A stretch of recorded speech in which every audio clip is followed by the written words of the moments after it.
BBC Upload. BBC Upload. It's a really valuable platform and you can gain such a lot from it. The best in new comedy, poetry and spoken word. Just gone 6:15. Welcome to the home of creatives. We are BBC Upload. It's the front door to the BBC, whether you are a writer, a performer, bit of a combination of both, or maybe you do neither of those things. Maybe you're part of that design or building process in film or theatre. We'd love to feature what you do on the show. Just reach out and say so. My guest uploader tonight is filmmaker and sort of accidental prop designer, Chris Richmond of West Raynham in Norfolk. Chris and I caught up a couple of weeks ago now when I was in Cambridge to chat about his documentary / making of a 3/4 scale animatronic flying horse. No, you didn't mishear me. I will explain. Firstly, though, it was my first time chatting with veteran uploader Chris, so I had to get to know him properly. Have you ever ridden a horse? Not ridden one, no. Okay. But somehow you've still managed to make one with all the right, by my accounts, biomechanics in Pegasus itself. Almost, yeah. Yeah, you don't need to ride a horse to be able to understand how something moves. I guess that's kind of my artistic nature coming through. Yeah.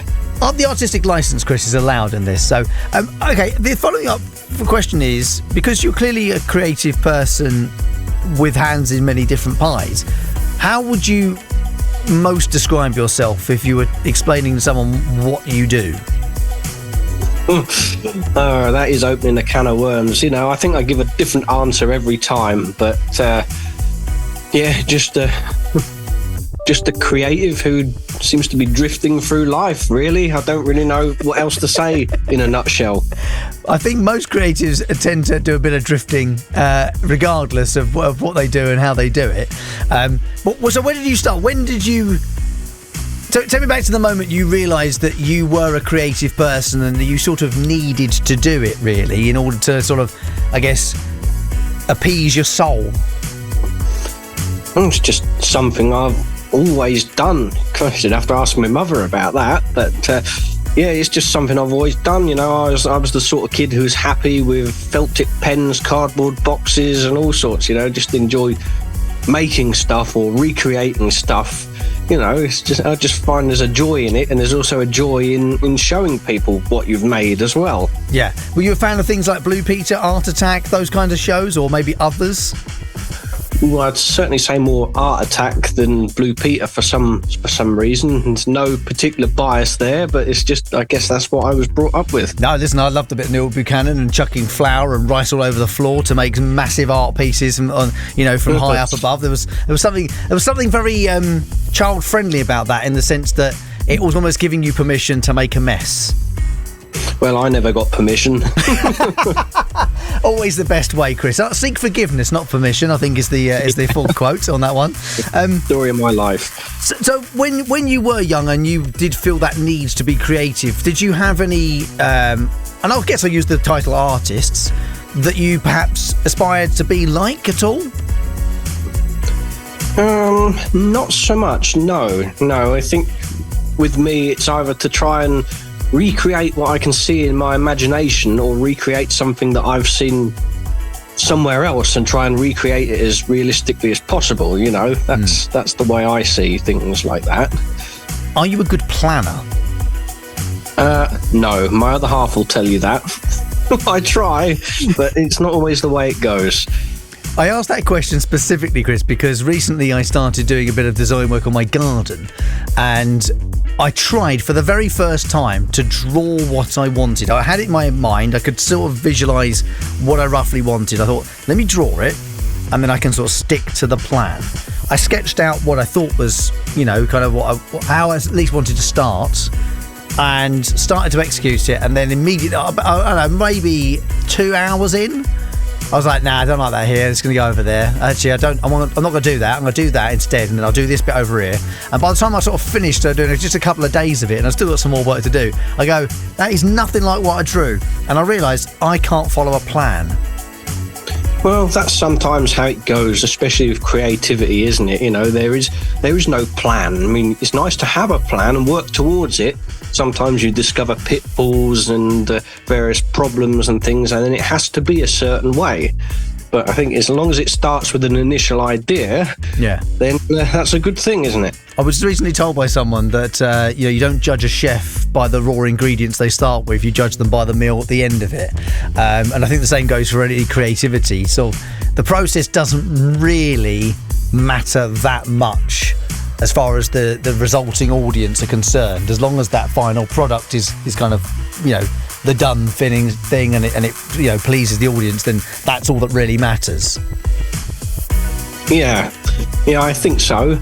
Obviously with Pegasus it was kind of like that, and then I started to discover problems, and then it was like, oh no, I should have done this a different way, and then you have to completely redo something. And some of these things you just can't plan. Okay, let's talk a little about Pegasus then, specifically that project of making the horse, and also then the capturing it, filming it, and turning it into sort of a mini documentary, which you sent us on via Uploader. How did you talk to? I know you explained it in the video, but talk to me about how that moment occurred when you went, "Oh, I need to make that." Well, I mean, there'll be several of our viewers or listeners, rather, that would have seen the 2019-2020 production of Cinderella at Norwich Theatre Royal. And, I mean, it's not one I'd seen before, this particular prop. And, the carriage reveal scene is like the big thing in Cinderella. It's the Act 1 closer. So, we see this prop horse, and you sort of think, oh, yeah, it's not a real horse. Then all of a sudden, it just kind of came to life, and all the limbs, and it had a pair of wings that lifted and stuff like that, all done automatically. And then of course it lifted off into the air, and then that was that. And I just turned and I said to my mum, who'd got us tickets to go, I said, I'd love to be able to build something clever like that. And this idea kind of kept coming back to me, and I was thinking, maybe I could try and make a smaller version. And then then we had the lockdowns, didn't we? And then I just thought, well, this can either go one way. I had some spare sheets of wood laying around, and it went from there, really. Doesn't all the great ideas just go from there? Filmmaker and all-round creative Chris Richmond speaking with me recently about Pegasus, who we will get on to shortly. BBC Upload. Now, if you're a tinkerer or a crafter, a creative of making things, then Chris Richmond is one of you, having made an anatromic flying horse. Whatever you've made, we can bring it to life here on the show. It's my job to work out how we do that. But when I spoke with Chris, I wanted to find out where he learned and honed his skills to create such incredible props. I initially searched how you could sculpt big stuff like that. I mean, I've made things out of plywood before, and plywood is the kind of the internal skeleton of it on this particular one. It's not on the original, I believe, but on mine it is. And so it started out with just flat shapes, and I thought, well, if I make these flat shapes, then I need like a 3D aspect. And then I learnt about foam sculpting, where people just get massive blocks of polystyrene and start hacking them up.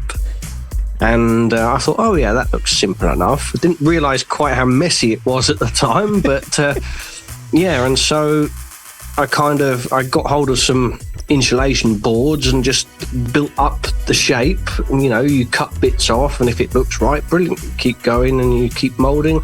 You go too far, you can always stick bits on and kind of re-sculpt it, sort of thing. So yeah, I think I looked at one or two YouTube videos, stuff like that, and I also became a member of some groups on social media who specialise in things like animatronics and puppet building, and so it started to come together. Because that's the other thing I wanted to find out more about.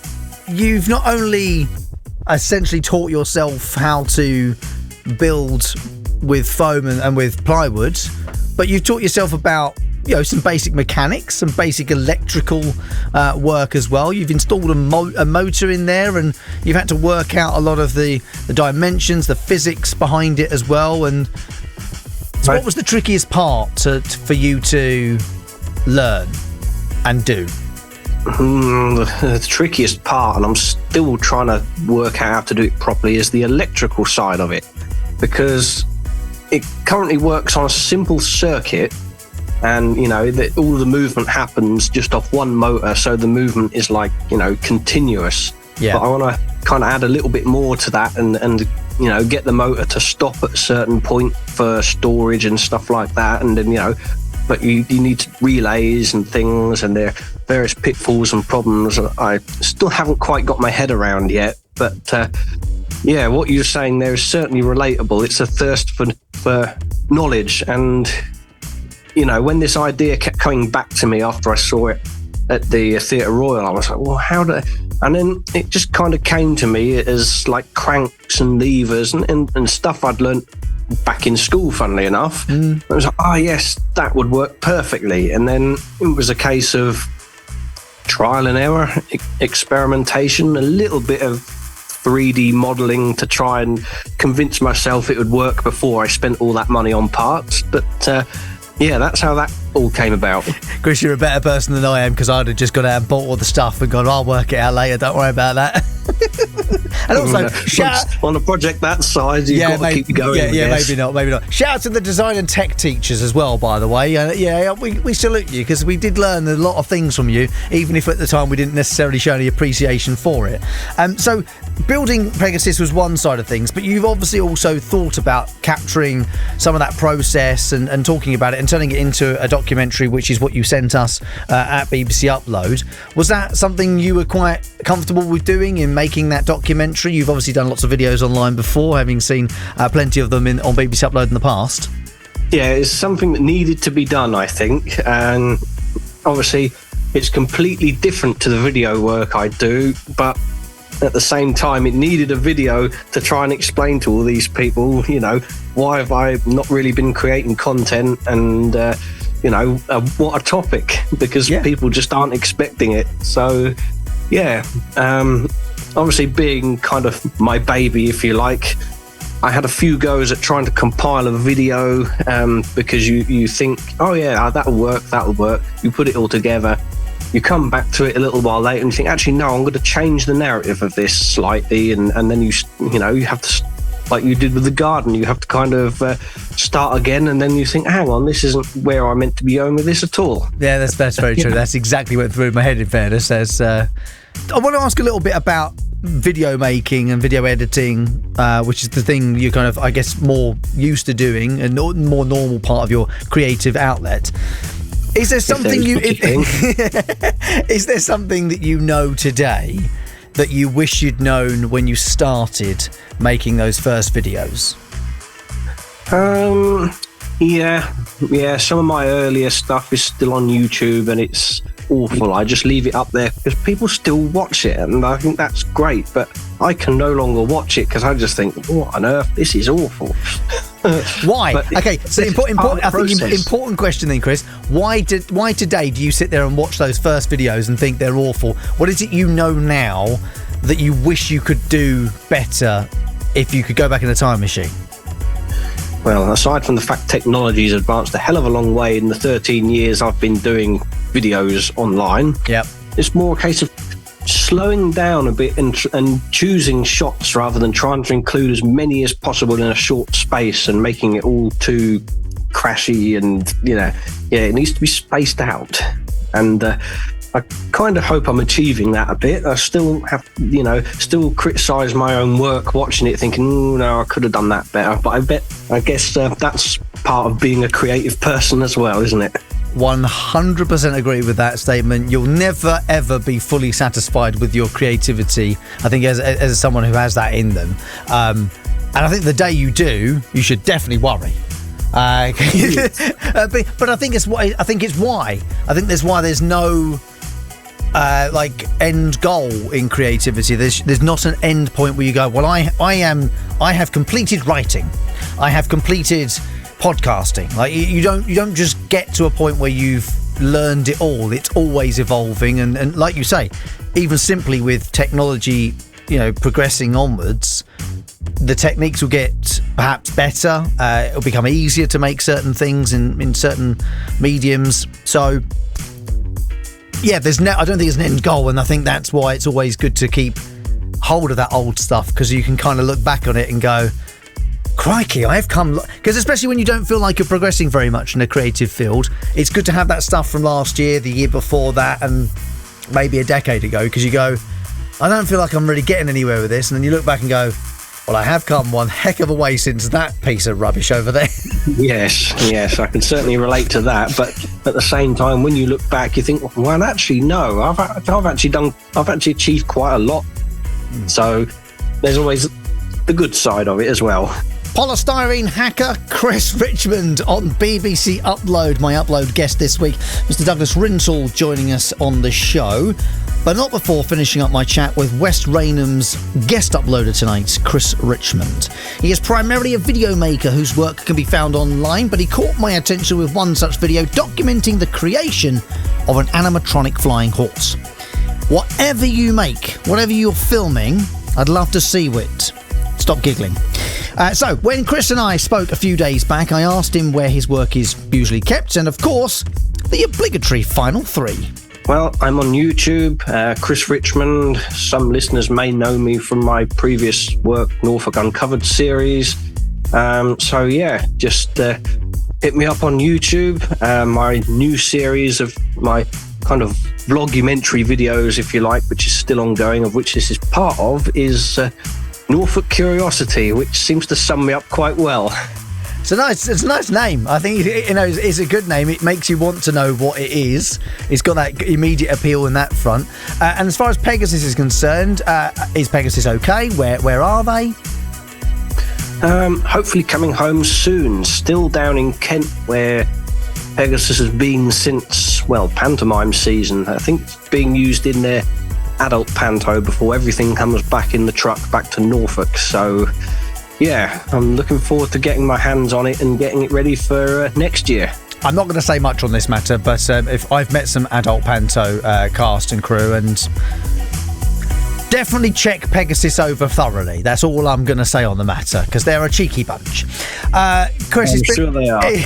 It's been a real pleasure having you on. I'm really grateful for yourself for sending the videos you do in. You know, if you're a video creative, if you do documentaries, if you make short films, long films, BBC Upload is here for you. We are, going to celebrate your work as well. So, like Chris has done, you can head to the website and ping us the latest projects you've been working on, perhaps. And of course, I get there's stuff going on you can't share with me just yet, but as and when you can, you know where we are. Chris, every guest that comes on the show, whilst kindly sharing some of their experience and the journey, gets the same three questions. They are designed questions that have no wrong answers. They are merely questions. They are designed questions so that you cannot possibly answer them wrong. I'm just interested to know where your brain kind of takes them. So, first up, in the stage show or movie adaptation of your life, who would play you? It's difficult. I'd like to play myself, I think. Absolutely. Obviously fine. not all through life, but yeah, certainly the parts that would work without too much prosthetics, I guess. The present era, Chris, could be played by yourself, not a problem. If the number 15 was a colour, what would it be? Yellow. Okay, and Chris, will you now please say out loud your favourite word? That reaction makes me think it's one that Ofcom won't like. So if it was one of those words, Chris, can I please have that word? And then could it be followed by a 7-year-old friendly version, please? It was nothing rude. In fact, there wasn't. You know, when you're spoilt for choice, you're overwhelmed by choice and you can't pick one. That was it. Okay. That was the situation. What? Give me some of the words and we'll shortlist them. You said you can't answer these questions wrong, but I find this really difficult to answer. There is no wrong. I've had the same swear word 3 times asking this question, and I've had everything from hope to discombobulation and much more in between. So there are no wrong answers to this one. What's your favourite word in the world? Oh dear. I hope this This has been cut down a bit. I might leave all of this in actually, just to really stress out. No, definitely don't leave this in as a filler. This is cruel. I'm only joking, Chris. Yeah, there's no wrong answer. Whatever comes to mind. Well, I'm currently looking at him right now, but Bob. I still don't know to this day who Bob is, but it's a great word. Chris Richmond, my guest uploader this week on the show, who has plenty of videos online for you to check out. But this is a little piece of the documentary, The Making of Pegasus. It's December 2022, and the town of Beccles is hosting their annual pantomime Cinderella. At the end of Act 1 is the carriage reveal scene. You see that flying horse up there on the stage? I built that. Okay, I see I'm going to have to answer many questions here. So, let's start at the beginning. This is the story of Pegasus. During the winter lockdown of 2020, I set out on building an idea that had been stuck in my head since 2019, when my local big theatre, Norwich Theatre Royal, hosted their production of Cinderella, which featured this prop horse which suddenly came to life and started flying from the stage. I'd never seen anything like it before and thought somebody put some real effort into building that. How does it work? And the mechanical puzzle stayed with me for months afterwards, inspiring me to try and recreate the magic. A few sheets of plywood and polystyrene later, and the seed was well and truly planted as my project came to life. My spare room, however, resembled the film set of the 1970s film Scrooge. The horse is powered by a single 12-volt car windscreen wiper motor, a popular choice for DIY Halloween prop builders because of their low speed and high torque. The motor drives a single crank which moves the legs, wings and neck via conrods. It took several months to complete the initial sculpting of the horse, which was finished in several coats of paint and polyfiller to give the polystyrene a smooth, hard coating and allow detailing on the head. The mane and tail were specially made to order by Michelle of Horsehair Extensions, who supplies horsehair products to the film and television industry. Remember that dancing pony advert? But the thing that really finished off the horse was the skin, made out of stretch velvet and tailored by my good friend Mandy Burr. It was interesting how it came about. I saw a post on Facebook, and it's like, what?